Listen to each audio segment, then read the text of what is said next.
नमस्कार शिक्षक साथियों, एक बार फिर से स्वागत है आपका चैनल चर्चा विधि में। साथियों, आज हम इस वीडियो में चर्चा करने जा रहे हैं एक ऐसे आदेश के विषय में जो कहीं ना कहीं सबके दिमाग में कन्फ्यूजन की स्थिति पैदा क्रिएट किए हुआ है कि आखिर इसका होगा क्या या अब कैसे क्या होने वाला है। जैसे इस पे जो है हम बिना संशय की स्थिति उत्पन्न किए ही आपको सीधे सीधे बता दें कि इस वीडियो में हम चर्चा करने जा रहे हैं जो एक आदेश आया हुआ है सचिव महोदय का, जिसमें ये स्पष्ट रूप से दिशा निर्देश दिए गए हैं कि जो पहले कक्ष निरीक्षकों की यानी कि हाई स्कूल इंटरमीडिएट की जो परीक्षा बोर्ड की परीक्षा होती थी उसमें जो कक्ष निरीक्षकों की ड्यूटी लगती थी उसमें जो है परिषदीय विद्यालयों के यानी प्राइमरी और जूनियर के शिक्षकों की ड्यूटी जो लगती थी वो पूर्णतया मैनुअल लगती थी, यानी कि बीईओ महोदय के द्वारा लगा दी जाती थी।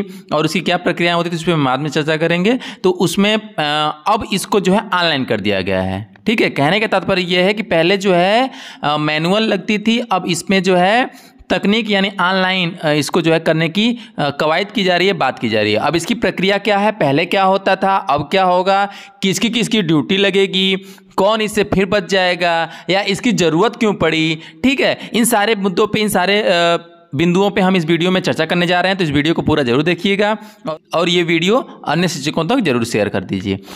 देखिए, इस आदेश को यदि हम कुछ बिंदुओं पर विशेष गौर करें तो देखें, इसमें लिखा हुआ है प्रेषक के सचिव महोदय के द्वारा सभी जिला बेसिक शिक्षा अधिकारियों को ये प्रेषित है। ठीक है, विषय में लिखा हुआ है माध्यमिक शिक्षा परिषद द्वारा संचालित बोर्ड 2022 हेतु परीक्षा केंद्रों पर कक्ष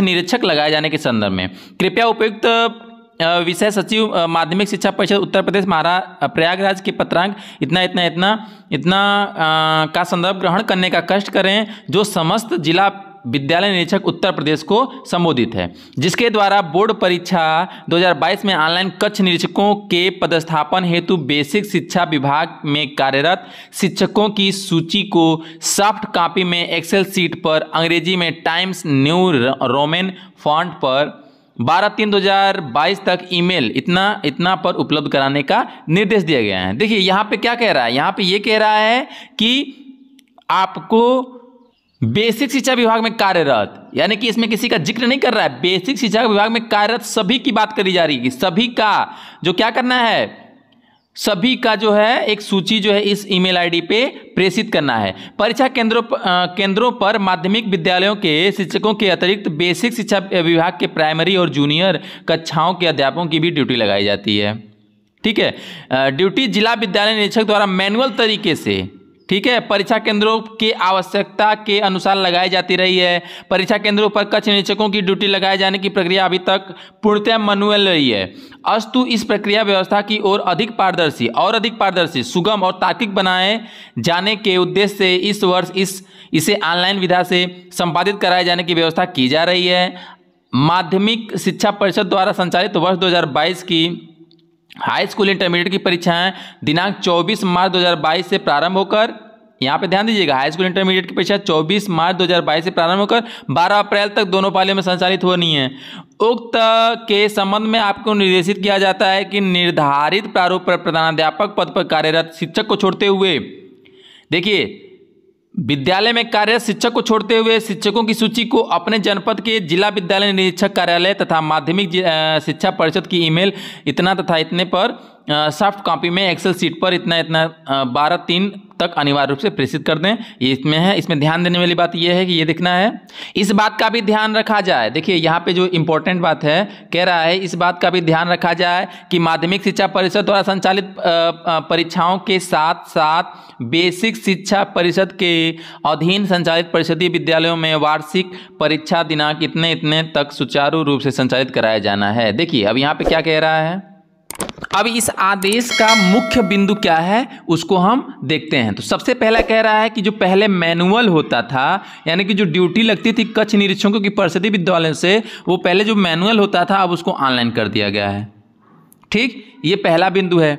दूसरा बिंदु है कि विद्यालय यानी कि परिषदीय विद्यालय जूनियर और प्राइमरी, इसमें जितने भी शिक्षक हैं केवल HM यानी हेड मिस्ट्रेस और हेड मास्टर को छोड़कर सभी की ड्यूटी लगेगी, यानी सभी का जो है लिस्ट भेजना है, अब उसमें से ड्यूटी लगेगी, लिस्ट सभी की जानी है। ठीक है, कहने का तात्पर्य यह है कि जो पहले जो है क्या होता था, पहले क्या होता था कि आवश्यकता अनुसार, अभी अच्छा ठीक है, पहले क्या होता था, इस पे हम विस्तृत चर्चा आगे करेंगे। पहले इस आदेश के मुख्य बिंदु क्या क्या है उस पे हम चर्चा कर लेते हैं, ठीक है।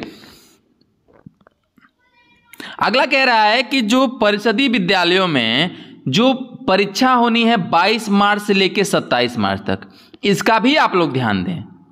जो ड्यूटी लगाने की बात कही जा रही है कक्ष निरीक्षकों की, उसमें इस बात का भी ध्यान दें कि परीक्षा हम लोग यानी बेसिक शिक्षा परिषद के परिषदीय विद्यालयों की भी परीक्षा जो है 22 मार्च से 27 मार्च तक होनी है, तो इसको भी ध्यान दें। ये नहीं कि एचएम को छोड़ के सभी जो है अध्यापकों की ड्यूटी लगा दी जाए, ठीक है। तो ये इसका जो है मूल बिंदु रहा इस पूरे आदेश का कि अब ऑनलाइन होना है, एचएम को छोड़ के सभी की लिस्ट में आई गई है। हमारे परिषदीय विद्यालयों की जो परीक्षा है उसको भी ध्यान में देने की बात कही जा रही है। अब पहले क्या होता था और अब क्या होगा, इस पे हम चर्चा करते हैं। जैसे मैनुअल, पहले मैनुअल लगता था, तो पहले कैसे लगता था, पहले इस पे देख लीजिए।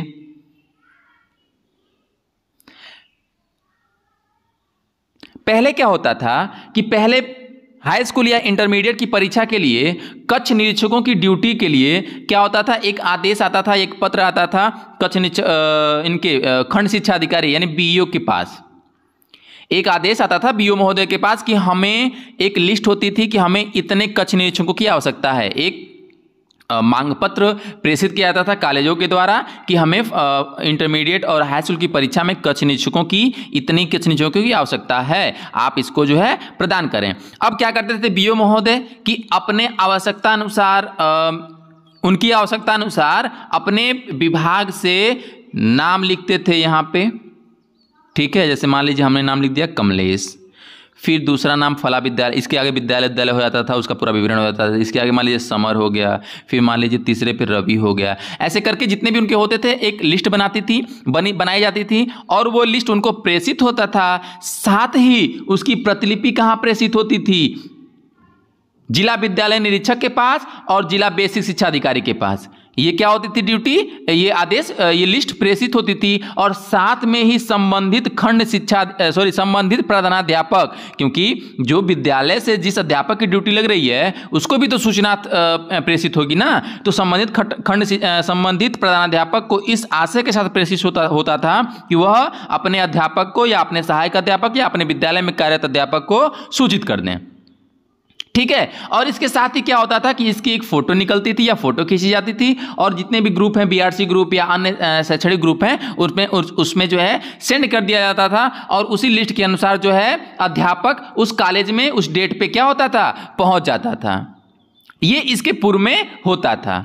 लेकिन अब क्या कही जा रही है, अब क्या कहा जा रहा है, अब ये कहा जा रहा है कि ऑनलाइन पहले प्रेषित करिए, 2 ईमेल आईडी प्रदान किए जा रहे हैं और उस पर कहा जा रहा है कि जितने भी अध्यापक हैं आपके विभाग में, जितने भी आपके विभाग में अध्यापक हैं उसका एचएम को छोड़ के यानी हेडमिस्टर और हेडमिस्ट्रेस और हेडमास्टर को छोड़ के उसकी सारी लिस्ट जो है इन दोनों ईमेल आईडियों पे प्रेषित कर दीजिए, ठीक है। अब इसकी जरूरत क्यों पड़ रही है, क्यों ऐसा हो रहा है। अब होता क्या था, पूर्व में ऐसा होता था कि एक लिस्ट मान लीजिए बन जाती थी, इनकी ड्यूटी लगी हुई है और उसमें से कुछ लोग क्या होते थे, असमर्थ रहते थे वहाँ पे पहुँचने में, ठीक है, और वहाँ पे नहीं पहुँच पाते थे या उस लिस्ट के अकॉर्डिंग जो है पारदर्शिता उतनी नहीं बन पाती थी। इस वजह से अब इसको ऑनलाइन प्रेषित हो रहा है, इलाहाबाद यानी प्रयागराज तक प्रेषित हो रहा है। पहले जिले पे प्रतिलिपि हार्ड कॉपी भेजी जाती थी, अब इस पे ईमेल आईडी यानी कि इसको और पारदर्शी बनाने के लिए ईमेल आईडी के माध्यम से जिले पे और सचिव प्रयागराज को भी प्रेषित किया जा रहा है, ठीक है। ये हो गया पहला इसका बिंदु। और पहले क्या होता था, मैनुअल से ऑनलाइन हो रहा है, तो इसमें क्या हो रही है इस पे। अब अगला प्रश्न आपके सामने जरूर आया होगा कि आखिर ये ड्यूटी लगेगी किसकी ड्यूटी लगेगी। अगर बात करेंगे किसकी ड्यूटी लगेगी तो प्रथम दृष्टया आप ये जान लीजिए कि ड्यूटी का लिस्ट यानी कि विद्यालय के सभी लोगों की लिस्ट मांगी जा रही है। अब ये निर्भर करता है कि जनपद स्तर से किसका लगाया जाता है, क्योंकि वहाँ पे आप देख रहे होंगे तो जो सूची मांगी गई है, जो कॉलम बने हुए हैं, उसमें उसकी स्थिति का भी आकलन बताना है आपको कि वो कहाँ उपस्थित है विद्यालय, ठीक है। उसके आसपास के विद्यालयों से उसकी तुलना करी जाएगी और वहाँ से वो ऑनलाइन ही प्रेषित कर दिया जाएगा, ठीक है। अब कुछ अध्यापक कह रहे हैं कि नहीं, ये हो सकता है कि एक अध्यापक जो है ए ब्लॉक में है तो उसकी जो है बी ब्लॉक या पास का बी ब्लॉक है तो या सी ब्लॉक बी के पास में है तो ए का सी में भी लगाया जा सकता है। यानी कि दूर के भी ब्लॉकों में ड्यूटी लगाई जा सकती है। तो पहले हमें आपको कंफर्म कर दें कि इसकी संभावना बिल्कुल ना के बराबर है, क्योंकि ये प्रथम दृष्टया ही अतर्कसंगत प्रतीत होता है। क्योंकि जब जब ड्यूटी लगती है तो कक्ष निरीक्षकों की, तो आपको भी पता होगा कि परीक्षा से पूर्व ही उसको पहुंचना होता है, ठीक है। और यदि विद्यालय या अध्यापक जो है दिल्ली में उपस्थित है, उसकी ड्यूटी दौलताबाद लगा दी जाएगी तो उसको पहुंचने में ही असुविधा हो जाएगी और वो अपना ड्यूटी करने में असमर्थ हो जाएगा, ठीक है। इसके बाद के तर्क तो अलग होंगे, लेकिन ये प्रथम दृष्टया ही प्रासंगिक प्रतीत नहीं होता है। तो ये ऐसा नहीं होगा, उसके जो है निवास स्थान या विद्यालय से निकट ही उसकी ड्यूटी लगाई जाएगी, ठीक है। निवास स्थान की बात छोड़ दीजिए, प्रथम दृष्टया तो विद्यालय के निकट ही इसकी ड्यूटी लगाई जाएगी, ठीक है। और एक बात और जान लीजिए, जो लोग ये कहते हैं कि ड्यूटी जो है यहाँ लगा दीजिए वहाँ लगा दीजिएगी, तो इसमें एक तर्क और सुन लीजिए आप कि अगर 7 बजे से लेके जो परीक्षाएं जो है मान लीजिए 10:30 बजे तक होती हैं, तो उसके बाद जो है उसको अपने विद्यालय में पहुंचना होगा, उसके विद्यालय में भी जाना होता है। कुछ आदेश जो है सक्षम अधिकारी निकालते हैं कि परीक्षा के बाद अपने विद्यालय में उपस्थित होइए। एक आदेश जो एक बिंदु जो लिखा गया है कि परीक्षाएं भी प्रभावित ना हो, तो उस पर आपको भी ध्यान देने की जरूरत है। कैसे परीक्षाएं प्रभावित नहीं होंगी? जब ड्यूटी आपकी सभी की ड्यूटी लगनी है, सब लोग ड्यूटी करेंगे, तो एक अकेले एचएम यानी हेड मिस्ट्रेस या हेडमास्टर कितने समय तक कैसे परीक्षाएं करा लेगा? 5 कक्षाओं की परीक्षा करानी है, पढ़ाना आसान होगा, परीक्षाएं करानी मुश्किल होंगी। आप समझिए उस चीज़ को। तो आप इसको ये इतना हड़बड़ाहट और ऐसे ही उल फुजुल जो बातें चल रही हैं उसको बिल्कुल नज़रअंदाज करिए। ड्यूटी लगेंगी, ऑनलाइन लग रही है, कुछ प्रक्रियाएं पूर्व की तरह ही रहनी है, लेकिन और पारदर्शी बनाने के लिए हो सकता है कि इसमें कुछ परिवर्तन किए जाएं, लेकिन इससे बिल्कुल घबराने की जरूरत नहीं है। मैंने हमेशा कहा है कि परिषदीय विद्यालयों में परिवर्तन नित्य नए होने हैं, इसमें कोई दो राय नहीं है। तो उस परिवर्तन के लिए आप तैयार रहें, सजग रहें, सतर्क रहें और आनंदित रहें, ठीक है। मिलते हैं अगले वीडियो में, तब तक के लिए नमस्कार शिक्षक साथियों।